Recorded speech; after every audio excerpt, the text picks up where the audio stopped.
L'Afrique, terre de mystères et de richesses infinies, regorge de cultures et de traditions fascinantes. Dans ce documentaire, plongez au cœur de cette diversité, en route pour un voyage inoubliable à travers les traditions africaines.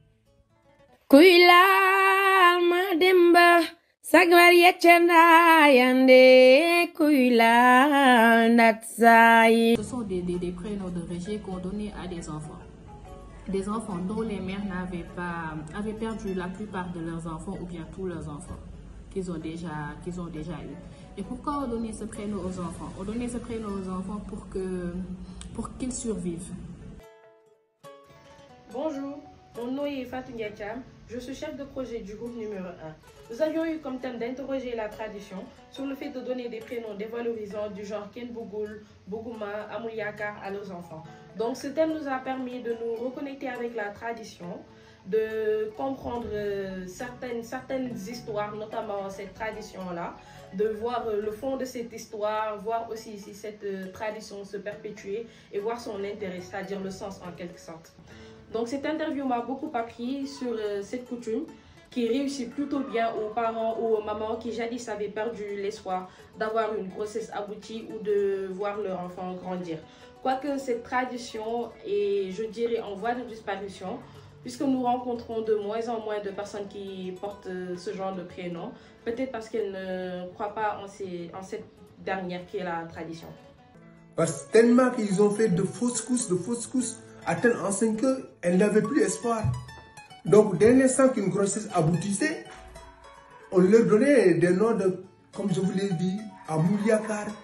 Personne n'aime, on ne fonde pas espoir. Bonjour, mon nom est Léa Hadifal et je suis collaboratrice du groupe 1. J'ai été chargée de m'occuper de tout ce qui était contenu multimédia, à savoir la prise des séquences, le montage de la vidéo et également je me suis chargée de faire la voix off. Participer à ce projet m'a été très bénéfique parce que j'ai eu à gagner sur le plan intellectuel et sur le plan technique.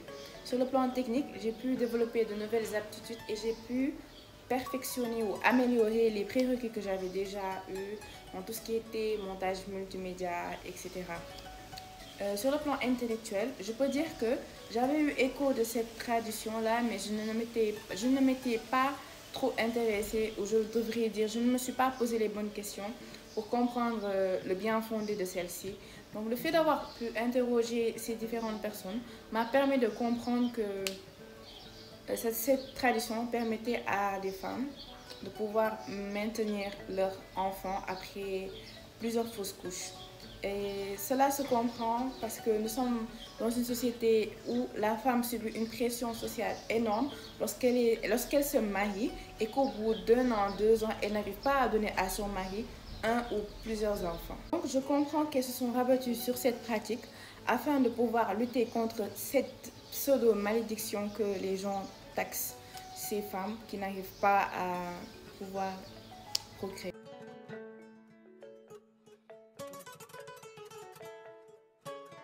Voici arrivé à la fin de notre voyage.